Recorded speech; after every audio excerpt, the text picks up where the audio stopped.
I'm Specialist Frink. I actually attended section, years ago, it feels like.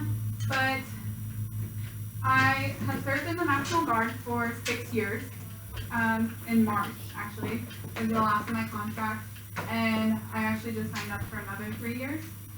I joined my junior year of high school, so I went away for training during the summer before my senior year, and I graduated basic training while still being in high school, and then came back and finished high school, and then went back for more training and went out to my unit.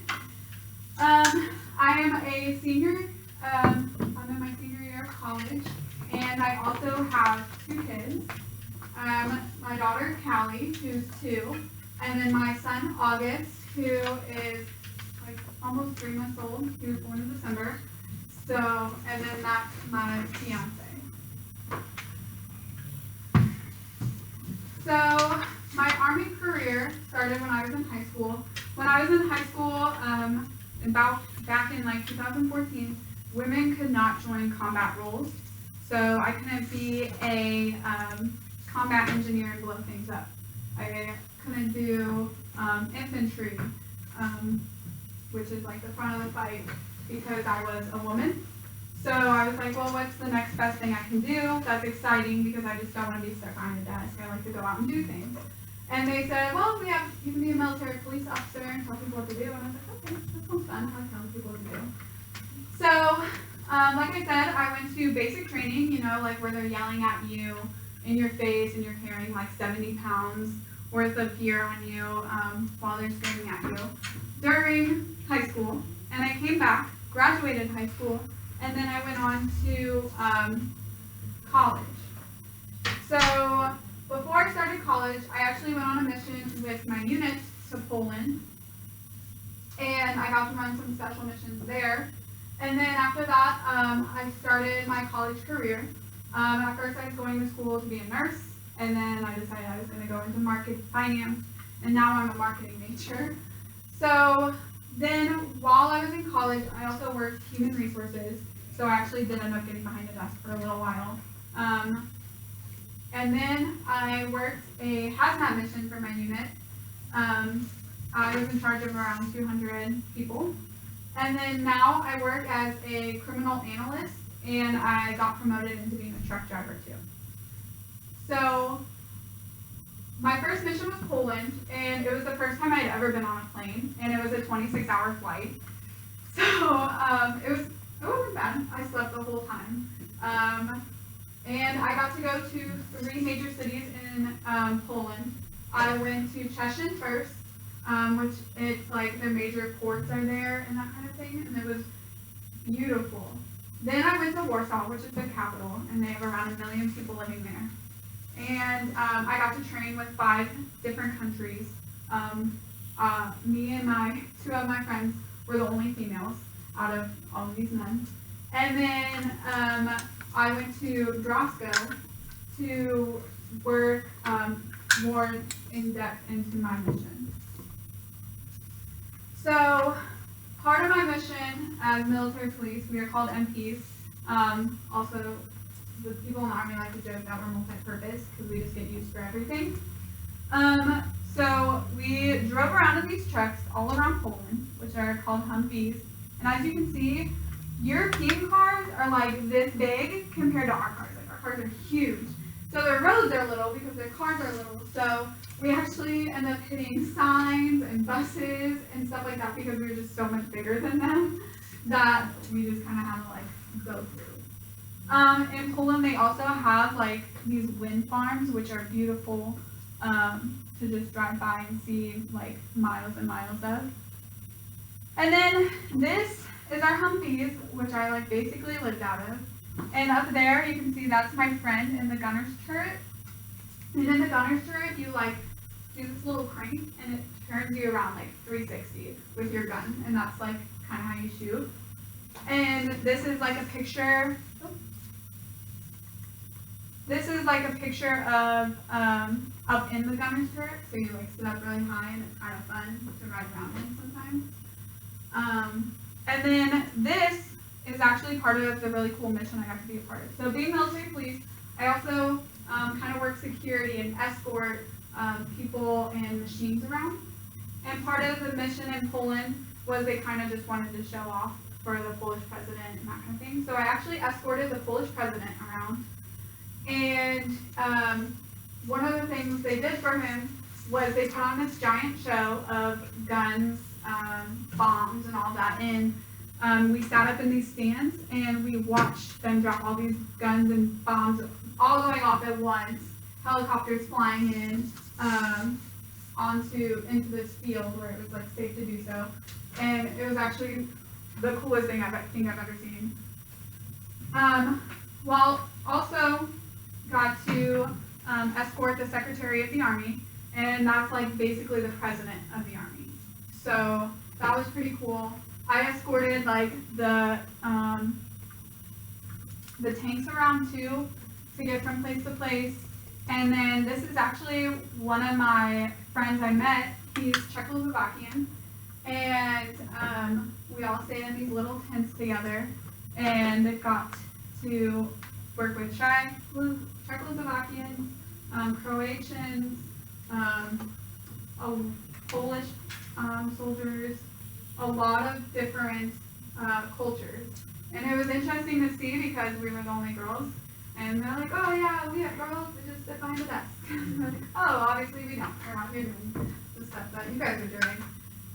Another thing I got to do was basically be a police officer too, on top of all the security missions I was running. So I like actually pulled people over and stuff like that. And a lot of the guys were jerks, and they're like, oh, is this your first time writing a ticket? I go, no, this is obviously not the first time you've gotten a ticket, so you probably should slow down.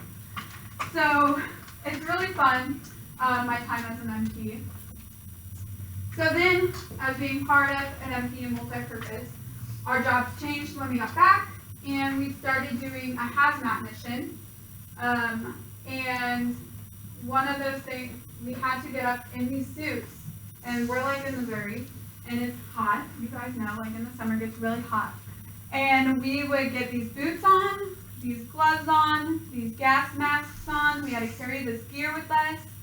And then on top of it, all we had to be taped around the wrist, around the boots, up your front, around your mask, so that there was no airflow to practice for like a hazmat situation. So we would get off our 30-minute shift of being out in the heat, guarding a fence, and we would like pour gallons, like there's probably gallons of sweat poured into that grass that day. Like, and we practiced this like every other week, it felt like. So it was hot. Part of this mission too, this is kind of when I started to get more full time into the National Guard. And I worked with 200, so I was in charge of 200 men and women, and getting them trained on how to do this all and get in it properly and make sure they were doing the right thing and at the right time. And one of the issues I would come up with was guys would be like, oh, you're in charge? Because as a specialist, I'm like here on the totem pole, and everyone else is like up here, it feels like sometimes, and they'd be like, we don't have to listen to you. Actually, you do. This is my job, and I'm here to teach you. And if you want to be wrong, you can die because you're taught wrong. So unless you want to die, you probably should listen to me. So that kind of usually gets them to shut up and listen. Also being part of the National Guard, I got to travel a lot. Me and my daughter and my fiance moved to Kansas City for a little while to work. That's fine. I'm just. So I got to work for a little while, and I love living in Kansas City. I'm always a Cardinals fan, till I die. And then these two are actually my best friends from the Army, and I probably would not have made it through basic training without them and my job training, because that is some really, really tough stuff to have someone screaming at you 24/7. It's emotionally draining. And so she lives in Maryland, and she lives in New York City. So this picture is actually in Maryland. We went to her wedding because we were part of her wedding.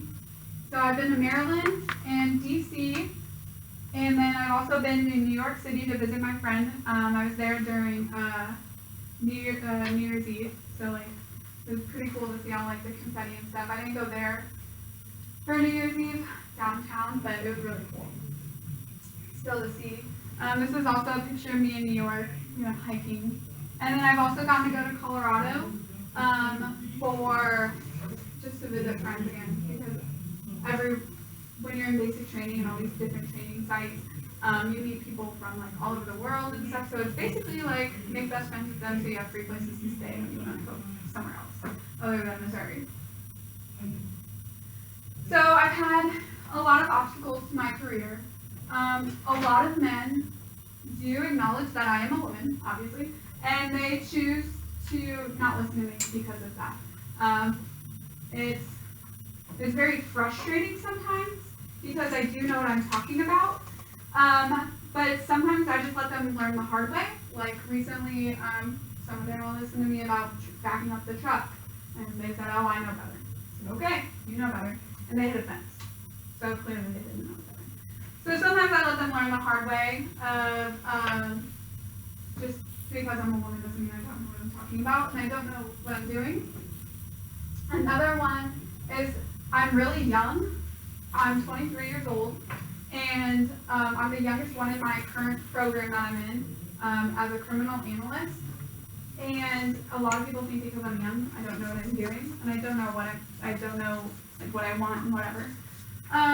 But actually, in my job right now, it's beneficial to be young because I know more about social media. Because I'm sure you guys know more about social media than your parents. So it's like kind of like the age group I work with is like probably your parents' age. So I'm like, yeah, I know about Instagram or the Insta or Twitter. I can make a tweet, and they're like, oh, a bird? I'm like, no. So another thing often is an obstacle for every woman, even outside the Army, is rumors. I'm sure all of you have experienced rumors, at least heard a rumor. You're in middle school. I remember so many rumors from middle school. And it will always be a thing. Unfortunately, that's something people don't grow out of. And the scary thing about it being a thing when you're an adult is that it can affect your career, especially in the Army. People like to make up rumors. I don't know why. I think it's really sad. But whenever I've heard rumors or rumors have been started about me, the number one thing I can tell you to do is to ignore them. Because if you acknowledge them, then you are just lighting that flame even more, and that rumor will spread even further, and it could end up affecting your career. It's like the sad truth that this happens. So I've had rumors about me, and I've never acknowledged them, and now I'm in one of the best programs in the National Guard to work for, and I really attribute that to not letting rumors affect me and not listening to those rumors. Another thing was, like I said at the beginning, as a woman, I didn't have an option to do cool jobs. Now you guys, if you want to go and enlist, you can go and take any job you want. So you guys, luckily, that barrier has been broken for you guys. But at the time, I could not do it. I could not go blow stuff up like I wanted to. So I chose the next best thing for me, and I loved it, and it's gotten me very far. And sometimes it doesn't work out for a reason. Communication issues is another huge thing for the Army. So when we go to bed at night and I'm at training, the men all go into one room. Like, it doesn't matter your rank or anything. All the men sleep in one room, and then it's like me in my own giant room sleeping. And at night, it's kind of like when you have a sleepover, like things get talked about. People talk and they hear about the plan for tomorrow and stuff like that. And I'm in my lonely room and I don't hear any of it. And I usually hear it from the guys I work with later. So this is like a huge issue, and it will always be an issue for women in the Army because we don't sleep with the men, which I'm okay with because they smell awful. Okay. And so the best thing I've tried to do is I either text them or I'm calling them, or as soon as they come out in the morning, I'm like, what do you guys talk about? Like, what's going on, I want to know the plan too. So I stay on top of my leaders, and I'm like, what is the plan? Like, I asked before they even go into the room to sleep, I'm like, what is the plan for tomorrow? Keep me updated. Like, I'm like that nagging mom. I'm like, I want to know what's going on, because otherwise I would never know. Like, I'd just be like, oh, okay, well, let's go do the guy today. Another obstacle in my career is physical barriers. Obviously, I can't lift a 200-pound man by myself. Okay, well, like, probably a little bit off the ground, but not like, oh yeah, let's carry you, bring you to safety. So, the best thing I've learned to do is just adapt. While I can't carry a 200-pound man, I can definitely drag a 200-pound man to safety. Also, I'm trying to stay on top of my physical health because I take pride in it, because men will look down on you in the Army if you can't do things. So I try to eliminate that possibility, and I try to beat their scores, and I've been told when I didn't make weight that I had birthing hips. And he's like, oh honey, it's okay, you just probably have birthing hips. And I was like, okay, what does that mean? What are you trying to say? And he's like, well, what's your like physical fitness score? So for men, 72 push-ups in 2 minutes is maxing out. And I was like, well, seeing as I'm reaching male standards and beyond that, at the time I could do 72 push-ups in 2 minutes, no problem. I was like, so I don't see what your problem is with me having birthing hips, because I can still probably outbeat you, but whatever. So sometimes there are just physical barriers, but I just stay on top of it because it's something I take pride in, and it's just one less thing that guys can talk down on me about. So part of being in the National Guard, I get free college. So while my fiance came out with $80,000 worth of debt, I'm coming out with nothing so far, which is huge. I've been to 3 different colleges because moving around and whatnot. And I also, on top of it, since I work full-time for the National Guard, I also get a salary. So I have my full-time job, I have my school job, and then I also get free health insurance. So I've given birth for free, my children go to the doctor for free, which is huge. And the Army is not for everyone, and that is okay. I love my sister. She is an angel child. Like, Lord help her. And she just couldn't make it in the Army. She never could if she didn't want to try. I don't blame her. She'd be eaten alive. But it's not for everyone, and that's okay. And but there are other ways to like get your debt down, is like, you know, scholarships and stuff. But it's seriously something I think everyone should consider because of the cost. The benefits outweigh the cost for me. So I was like, yeah, I'll go and get screamed at for a couple months and to get free college, and I have, and it's been the best thing ever.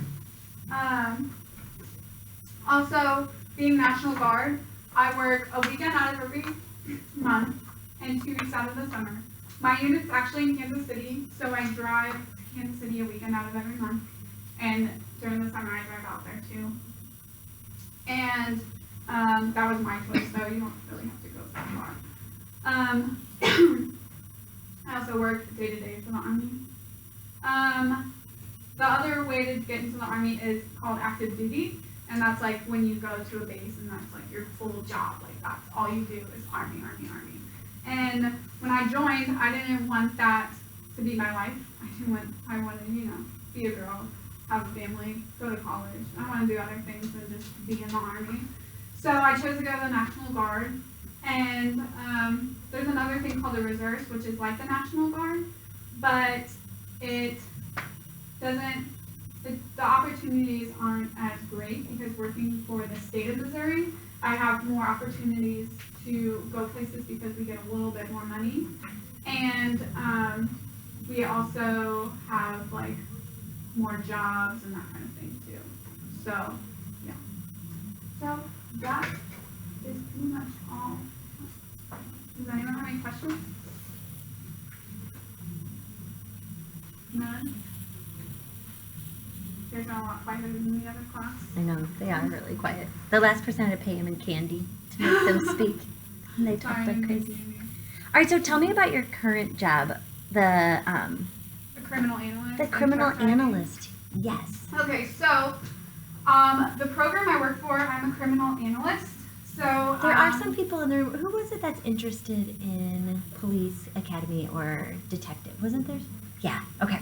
Yeah, this would be great for you. All right. So explain what that. So criminal analyst is a program, and it's not like a recognized job of the Army.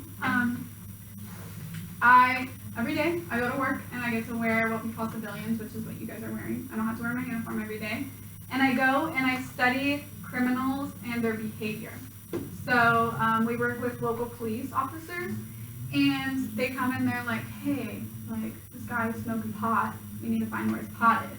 Well, I go in and I'm kind of like a stalker, and I stalk their social media, and I stalk like everything I can about them to the extent that legally I can. And I let them know what's going on, and then they go out and take care of the situation. So it's actually like super fun, super cool, because I basically sit on Facebook and Instagram and Twitter all day and stalk people, which I'm sure you guys have never stalked anyone, not a cute boy or anything. So, yeah, accidentally liking, week 100 ago, whatever, it's fine. So, yeah, that's really, honestly, this has been my favorite job in the Army so far. But then, I also am a truck driver. The weekend out of every month, I switch my job around, and I'm a truck driver, which there are not many women at all in that category, because who wants to drive a giant semi? And it's still a learning process for me. I still have a lot of training to go through for it, but it's brought me a lot of opportunities. I can now make more money. I have my own team. I'm in charge of things, and it's kind of fun to like sit up in a giant truck and watch people go. Like I'm gonna run them over or something. So, yeah, that's currently what I do. Does anyone have any questions on that? She's done so many things. Yes. So when you have your family, Mm-hmm. how does that work with leave time from what you're doing? When I gave birth, last time when I gave birth to my daughter, I wasn't working full time for the National Guard, but now I am. And so I got 12 weeks off with my son, paid. So it was super nice to kind of have that time to bond with him and recover physically from it, because that's a very hard thing to do. And then also I was deployable after 6 months having my son. So once he turned 6 months old, they could deploy me if they wanted to. But they just changed that rule to now I have a year. So they can't send me overseas or anything unless I give them the okay. So that's kind of nice. Having a family in the Army is very difficult, just emotionally. Once again, it was something I kind of weighed the cost and benefits of, and it benefits my family more than it costs me. But it is very, very hard, because every weekend out of every month, I have to leave both of my children with their father to go across the state and work. And it's just hard not being near your kids and working. And if I get sent on a deployment, that'll suck too.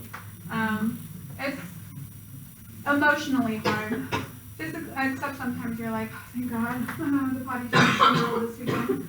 But it is very emotionally hard to have a family, and it's hard on my fiance to have the 2 kids by himself.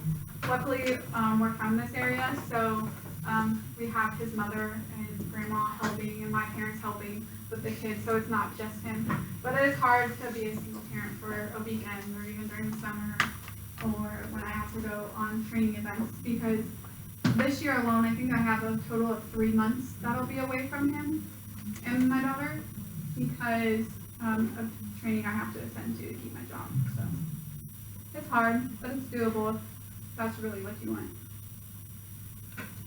So when you're deployed and you talked about like being in tents and stuff, do they still separate boys and girls So on yes. deployment the same as they do? Yes. So Poland was a special case where we actually slept with the men. Obviously, like on our own cots and separated somewhat. But the Army is very, very particular that they do not want men and women sleeping near each other, because they just don't want the drama. you know, which is fine.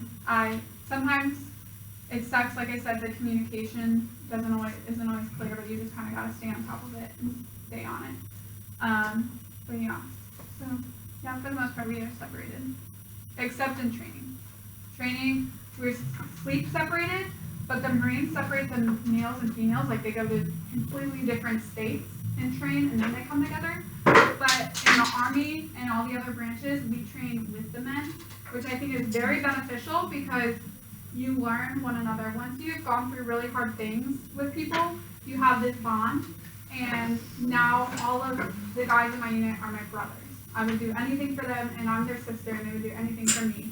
So, and will you guys be together? Would you be deployed as a unit? yes. Your unit you train with is the one you... Yes, okay. the one I am a truck, so if I was to be deployed, I'd be deployed as a truck driver. And I'd be with them. They might pull me like away for special tasks because I have like extensive knowledge in other areas that most truck drivers don't have. Mm-hmm. But for the most part, yeah, I'd be deployed with them. And we, once again, that's my brothers, not my sister. There are some cases where men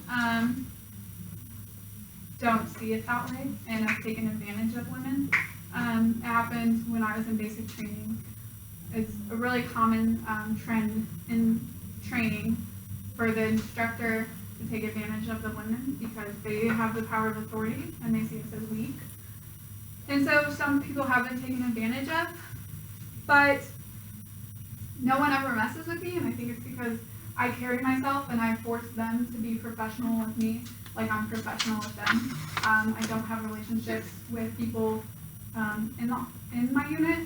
Not that I'm against it, but I just don't see it being beneficial to me because it's kind of like, you know, dating your best guy friend. You know, it could end really badly, and then you don't have that friend anymore, and it causes a lot of problems among your other friends. Kind of similar to that. So I just choose not to mingle that way and keep it professional. So your fiance is not at all in... No. Oh gosh, field. no. Yeah. No. I met him actually in high school. He went to Vianney, and we met at a party in high school. So, yeah. Any questions? I have more questions. So the hazmat training. Yes. What would be a case in the is it chemical warfare? Like what are you training for? I can't talk about it. Okay. Just know you're safe in the state of Missouri. Okay. But like the National Guard would be prepared to Yes. wear those outfits if needed. Yes. And what to do. Yes. Oh. Yeah. Do you guys even think about that stuff? I never even think about that stuff. Yeah, there's some things I can't talk about because of my job and different jobs I've had, but just know you're safe. Just know you're very safe. They try to think of every situation and put us through it, so that way we can protect you guys. Was there oxygen in those hazmat suits? Yes, so in the back, let's see in the back. So back here, over here on like near my back. But it's not Those cold oxygen, Those right? are filters, Okay. and so it'll filter the air to me. Okay. And then there's like a little fan up in the actual mask. And you did this with your unit? Your Yes. unit trained for this? Yes, I was the one training my unit for this. Okay. So, yeah. It's So really fun. your unit will get trained in all kinds of different things? Yes. Yes. Okay. So, this job, it used to be only military police officers had it, but now actually everyone will get a chance to have it, so that way everyone's prepared for these kind of situations, and which will benefit me because then I'll be like, oh yeah, I know how to do this. So, but yeah, everyone's trained in this eventually. So, does the National Guard decide what units train Yes. in different things? Yes. They do it in, it goes from Jeff City to St. Louis at Jefferson Barracks. A lot of people decide things there too. But yeah. it all And then when you depends spend your on time us. away from your family and you're in training, that's what this is, like that's what Some you're of training it, for? so some of it is, so we call like civilians, so like you guys are civilians. Sometimes I train with other civilians, like other people, like there's this sweet old lady I work with at my job, and she's not in the military. She does the same thing, she's just a civilian doing it. And sometimes we go to their training courses because they're just better than ours. But most of the time I do end up training with the Army, and we're doing stuff like this. It's not always hazmat stuff. Like some of the training I have to go to soon is actually a leadership course where we will learn even more stuff about the Army, how to deal with teamwork and that kind of thing. And then I also have another course I have to go to learn more specifically about truck driving and that kind of thing. So just kind of depends on what I have to get done.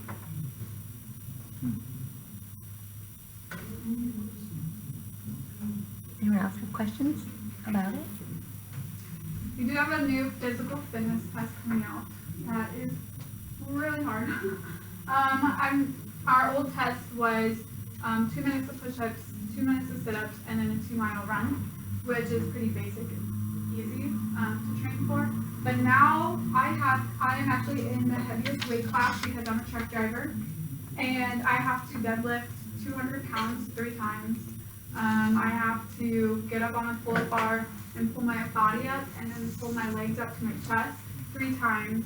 I have to carry, it's called a sled drag carry.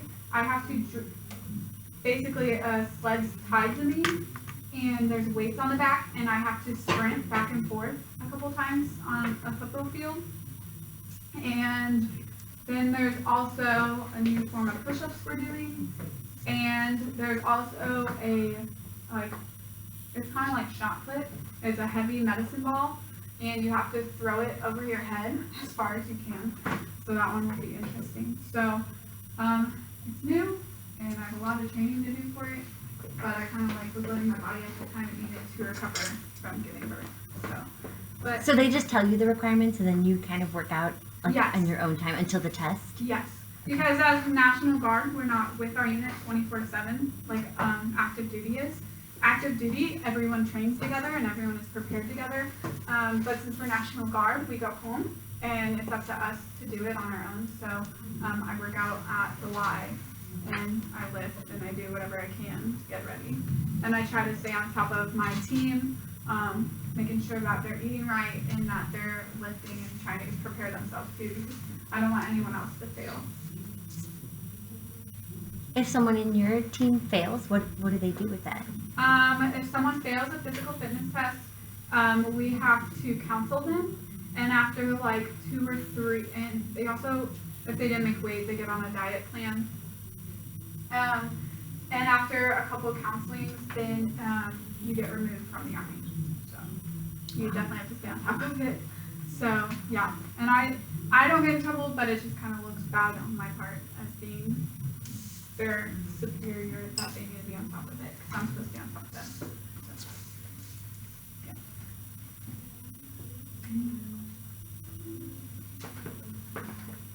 So when you were in high school is when you made this decision? Mm-hmm. Did my junior year, a couple months before I went and signed up. And then you signed up while you were in high school, but you have to be 18. So you have to be 18 to go to your job training. You don't have to be 18 to go to basic. Okay. So I went to basic, which a lot of people call boot camp, when I was actually in high school. And then I left and came back and graduated high school and also turned 18 and went back for my job training, which you have to be 18 for. So. Okay. Yeah. So I actually the whole time I was like, oh, I don't want to join the Army. That's just not for me. I don't want to be yelled at. I don't want to be told what to do. And then I even so in high school you'll take this thing called the ASVAB, and it's a placement test to see where you'd be placed if you wanted to join the Army or the military in general. They look at your score and they're like, okay, well you can do this kind of job or you can do this kind of job based on your intelligence according to this test. And I honestly colored on it, colored in the bubbles and made a Christmas tree, because I was like, I don't want to do this. And so I went to the recruiter and I was like, yeah, I want to join the Army, I think now. And they're like, well, you probably should retake the test. so you can have better job options because we know you're smarter than this. And I was like, okay, so I went and retook the test and joined the Army that way. But yeah, so in So high school- they have every high school kid take the ASVAB? I don't know if they do that anymore. For us, they did. But I know, like, my fiance who was in private school, they didn't offer it. Okay. And you, like, I don't want to say you had to pay for it, but yeah, you had to, like. go But in through public it. school, everyone takes it? Yeah, at the time that when I was in high school, they did. I don't know if they still do or not. Okay. But yeah, they set you in this room, or in the gym, when I took it, and they had, like, military people, like, walking around, so you're, like, nervous as heck, and you're like, oh my god, I'm gonna color this in. So yeah, it's really intimidating, but it's pretty easy. So. Does anyone have siblings in high school? Do we know? Do they still take that?